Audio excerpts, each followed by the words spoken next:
अगर आप भी चाहते हैं बिट्टू मलंगिया इंटरटेनमेंट का ऑडियो वीडियो सबसे पहले आप तक पहुंचे, तो लाल बटन को दबाकर चैनल को सब्सक्राइब करें और बेल आइकन दबाना ना भूलें। प्रेम से बोलो सच्चे दरबार की। डीजे मनीष रक्सौल।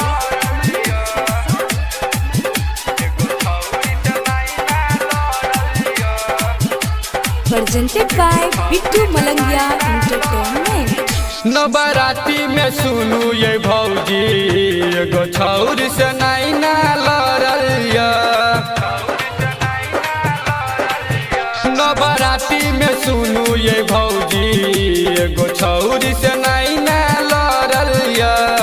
जा छलिया हम फूल रे, जा छलिया हम फूल रे, फूल डाली से हमरा टकरलिया।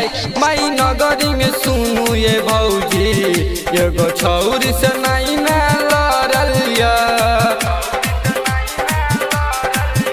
नवरात्रि में सुनू ये भौजी एगो छौर से नहीं ना लड़लिया।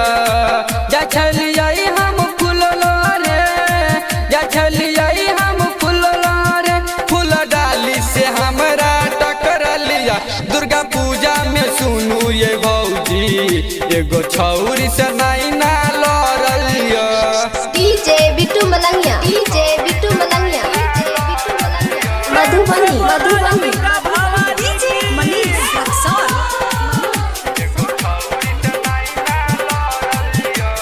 माई के नारा लगे नौ ये संग में उहो लगे लस।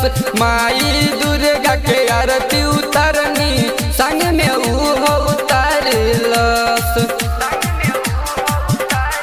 हाँ माई के नारा लगे नौ ये संग में उहो लगे लस। माई दुर्गा के आरती उतरनी संग में उहो उतारलस। लगे छे माई दुर्गा के कृपा, लगे छे माँ दुर्गा के कृपा हमरा ऊपर बरसौलक।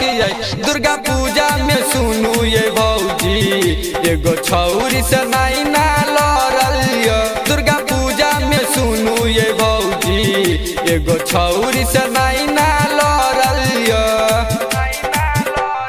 डीजे मनीष रक्सौल। बोला बोला मैया तेरा वाली की। DJ Bittu Malangiya, DJ Bittu Malangiya, Madhubani Madhubani. हाँ पहले नवरात्रि में भीड़ रहे भारी, लाइन में रही गाड़ी।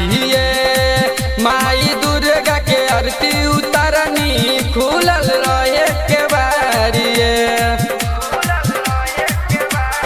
हाँ भरत दीवाना गावैया भजन, प्रकाश बनल पुजारी।